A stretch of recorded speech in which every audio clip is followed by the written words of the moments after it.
as a mulligan. Do you look at it that way? Mulligan. I play a lot of golf, but I don't know if I look at that. No, I don't.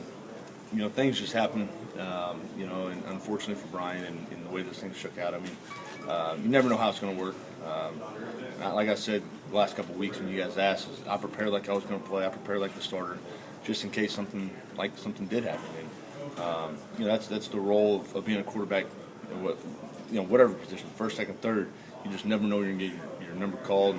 And, fortunately, I prepared well enough and was able to do enough to help this team win the game. Chud feels like you've grown and learned from the experience. Would you agree with that? Yeah, I think so. I mean, you dig deep and you try to find yourself and you try to you do a lot of soul searching. And I think that's part of adversity and facing adversity. I think it makes you stronger as a person. And that's unfortunately it's life. Like I said a couple weeks ago, you just got to find a way to take the positives and build on it. So I would agree with Chud, absolutely. Aside from having Josh back, how do you think the offense is better than it was in the first 2 games?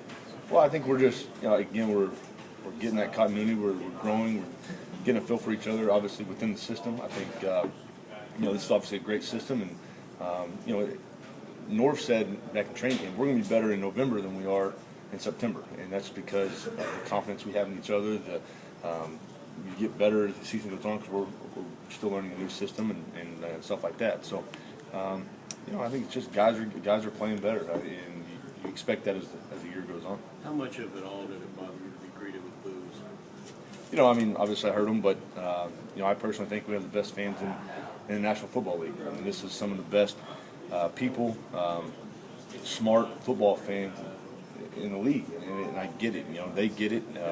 So I think obviously you don't want to hear those, but I think if you can, make a couple throws and put a couple of drives together, and hopefully you turn those into cheers and that's a player. That's what you want. But like I said, man, this town. That's why I love playing in Cleveland. I mean, the people here, the fans here, have been nothing short of extraordinary.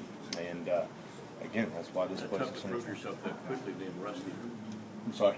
Weren't you a little rusty with it? Kind of tough to have to prove yourself in a drive or two after you hadn't, you were kind of thrown in. Yeah.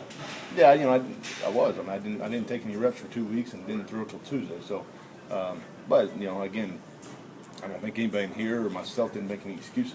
That was my job. I was the number 2 guy just in case something happened, and whether I threw one ball or a million balls, it didn't matter. I still had to go out and execute. Needed those 8 warm-up pitches, though. yeah. I miss those. What'd you learn about playing the game just from watching? Did you see anything you could do better from watching Brown that he did? I think the same things I said, after the game. I mean, I think there's times where I can get the ball out quicker, take the pressure off the guys up front. I think just again, learning the system, studying, stuff like that. I think, we're playing well. We got great guys on this offense, and you just gotta be in sync and trust the guys around you and get rolling. You just mentioned about getting the ball quicker. How and Chud mentioned it. We just talked to him. How do you do that after all the time you've been playing? How do you all of a sudden get it out more quickly? Well, there's a million different ways, but I mean, whether it's designing the play, getting off your first progression faster, pre-snap reads as far as maybe eliminating half the field or seeing pressure and finding your back. I mean, there's a lot of different ways to go about it. It just depends on the play. There's times where you're gonna have to sit back there and hold it because you may have a double move or you may have a deeper progressing route. And that's just, again, it goes from the confidence I have in the guys up front and go from there. Brandon, how different is it now than when you were starting before, having Cameron, who's kind of coming to his own as a tight end, and also Josh Gordon as a deep threat, both those guys down the field? They definitely make quarterback's life easier. I mean, they're 2 guys that create a lot of mismatches. They're guys that are bigger target guys that can really go get the football.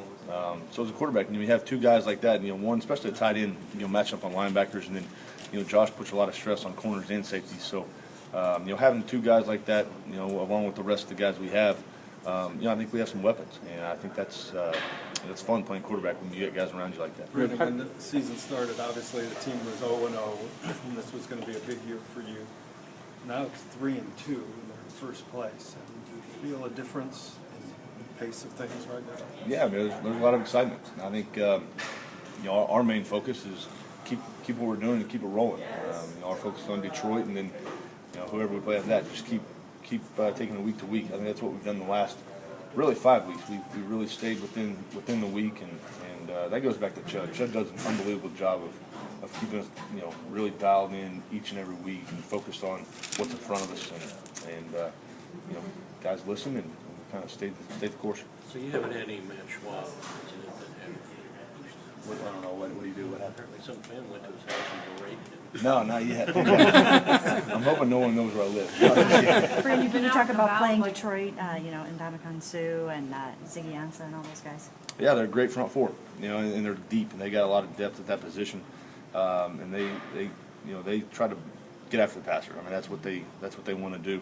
And again, it goes back to what we were saying. You got to get the ball out at times, and add some different looks to kind of slow them down. I mean, good players. It seems to be a trend. It seems like we talk about these defensive lines every week, man. These, the strength of defenses in the NFL right now. It seems like the defensive lines they're good, and it's across the league. It's not just in this division. It's not who we're playing. It's across the league. So, just another really good defensive line that we're going to have to play well. Does Sue